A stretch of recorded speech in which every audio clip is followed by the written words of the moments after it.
Have you ever thought you knew everything about your relationship, only to find out something that shatters your world? Imagine coming home early, planning a surprise for your partner, and then overhearing a conversation that completely changes everything. I was 32, living what I thought was a normal life with my girlfriend, until one day everything fell apart. Let me tell you what happened next. I'd been with my girlfriend, well, ex-girlfriend now, for almost 5 years. We lived together in a small apartment downtown. I worked long hours as a software developer at a startup. You know how it is, late nights, constant pressure, but the pay was good enough to keep us comfortable. My girlfriend Emily worked part-time as a waitress while finishing her degree, and things seemed fine. I didn't have any reason to doubt our relationship. Sure, we had our arguments like every couple, but nothing that seemed out of the ordinary. At least that's what I thought until last Thursday. I finished work earlier than usual that day. My boss had canceled a meeting, so I figured I'd surprise Emily with her favorite takeout and maybe even catch a movie after. It felt like one of those rare nights when we could actually relax together. The past couple of months had been rough. She was stressed with finals, and I was buried in work. I just wanted to remind her that we were in this together, no matter how tough things got. I parked outside our building, takeout bags in hand, and for the first time in a while, I felt good. But as I walked up the stairs, something felt off. The door to our apartment was cracked open. My heart did that weird skip, then pounded in my chest like it was trying to break free. I stepped inside quietly. I could hear voices, hers of course, but there was another voice, a guy's voice for sure. At first I thought maybe one of her friends had come by. It didn't make much sense, but I didn't jump to any conclusions. Not yet, anyway. I took a few more steps into the apartment, walking down the short hallway that led to the living room, and then I heard it. "Yeah, he has no idea," she said, her voice cutting through the silence of the apartment. I froze right where I stood. "I mean, he works all the time. It's not like he notices when I'm out with you. Plus, I've got him wrapped around my finger, so even if he did, I could talk my way out of it." I blinked, my mind trying to process what I was hearing, not sure if it was real or if my brain was playing tricks on me. Maybe I misunderstood. But no. Then the guy laughed, and I heard the unmistakable sound of a bottle clinking against a glass. They were drinking, in our living room. "He's so clueless," she went on, her voice still sharp and mocking. "It's almost sad how easy it's been. And the best part? He still thinks I'm stressed about school, and that's why I've been distant. It's pathetic." My throat tightened, and I gripped the takeout bag so hard that my knuckles went white. My heart was pounding so hard I was sure they could hear it from the other room. I wanted to burst in there, confront her, scream, do anything, but my body wouldn't move. I couldn't even catch my breath. "Well," the guy's voice dripped with arrogance, "as long as it works out for us, who cares, right? It's not like you're ever going to get caught." That was it. That was the moment everything shattered. It felt like the ground split beneath me, like someone had yanked the floor out from under my feet. I had no idea who this guy was. Maybe one of the guys from her classes, maybe someone she worked with. But honestly, it didn't matter. What mattered was that she'd been cheating on me for God knows how long. And there she was, sitting there, laughing about it like it was some kind of joke. I thought about barging in, screaming at her, kicking them both out, demanding some answers. But then something stopped me. Maybe it was the fact that they didn't even know I was there. Or maybe it was the sickening realization that no matter what confrontation I had, it wouldn't change the fact that the person I had loved and trusted was now a complete stranger to me. So I left. I turned around, quietly backed out of the apartment, and gently closed the door behind me. I couldn't risk them hearing me. I don't know why, but something inside told me I had to be quiet. I walked down the stairs, got in my car, and drove off. My hands were trembling, my vision was blurry, and it felt like I couldn't breathe. But I just kept driving. I didn't go home that night. Hell, I wasn't even sure where home was anymore. I ended up at a friend's place, someone Emily didn't know about, so she wouldn't be able to track me down easily. I just crashed on his couch, not saying much, staring at the ceiling while my mind spiraled into this dark, endless pit. The next morning I blocked her, everywhere. On my phone, social media, email, anything I could think of. I didn't even bother explaining. I hoped she would understand the hurt I felt when I overheard her laughing, as if I didn't see what was going on. I needed her to understand that my decision was final, that I couldn't be persuaded otherwise. The first few days were a mess. She tried calling a million times, texting, emailing, even reaching out through mutual friends. She even showed up at my office. My phone buzzed constantly with unknown numbers, each one trying to get through to me. The messages always started the same: confusion, followed by apologies, and then desperation.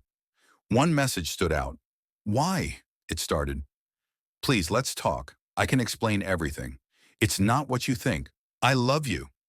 I didn't respond. I couldn't.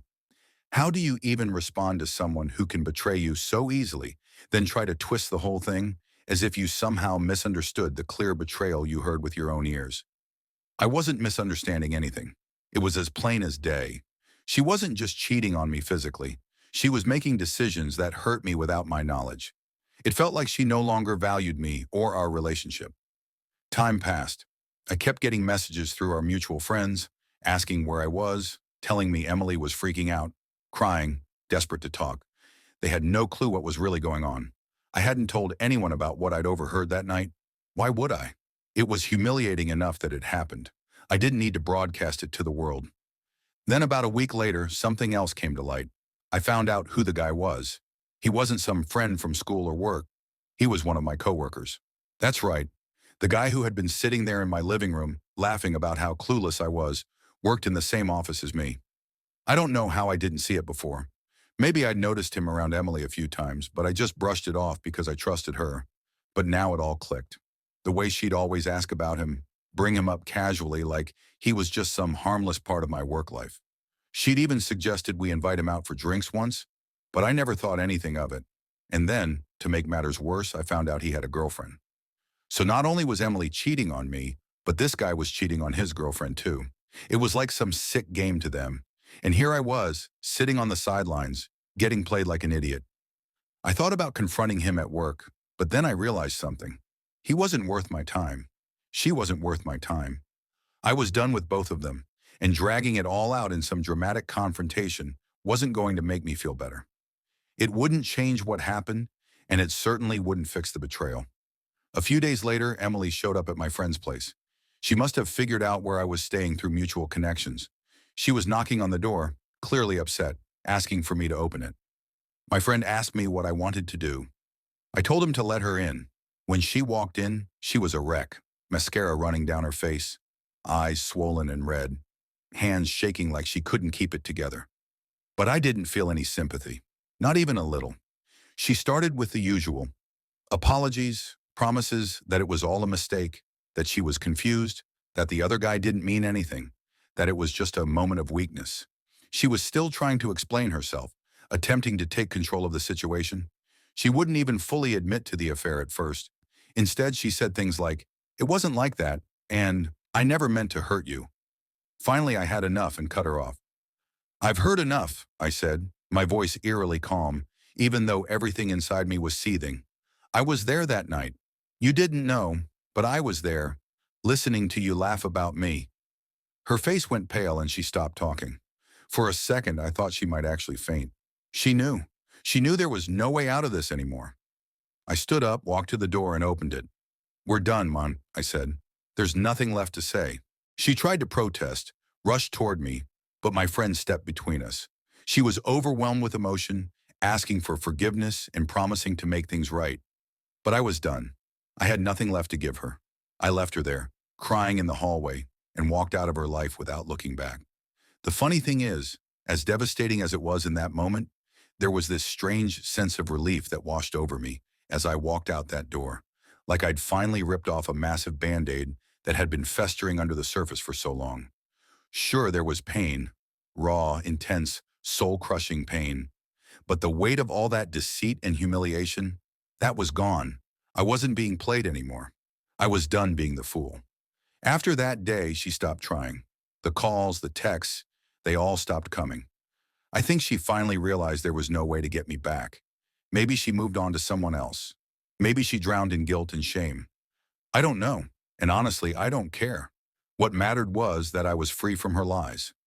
But the guy, the one from work, that was a whole different story. See, I thought about leaving the job altogether. But why should I? Why should I uproot my life because of their selfish choices? I wasn't going to let them ruin everything.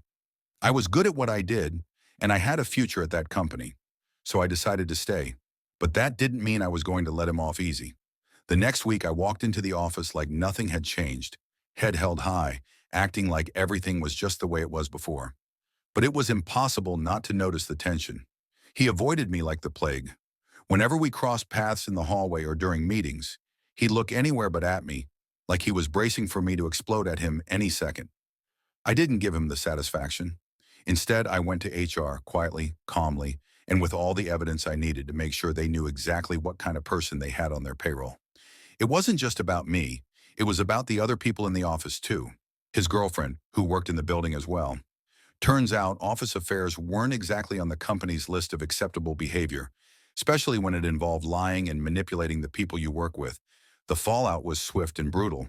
His girlfriend found out before HR could even get their hands on him. Word spreads fast when people start whispering behind closed doors. By the end of the week, he was gone, fired, his reputation completely ruined. As for me, I kept my head down, focused on my work, and made damn sure no one thought I was the type to mess with again. But I didn't feel like a hero. There was no sense of victory in any of this. Just a cold kind of satisfaction, knowing I'd removed the toxic parts of my life. What surprised me most, though, was how little time it took to move on.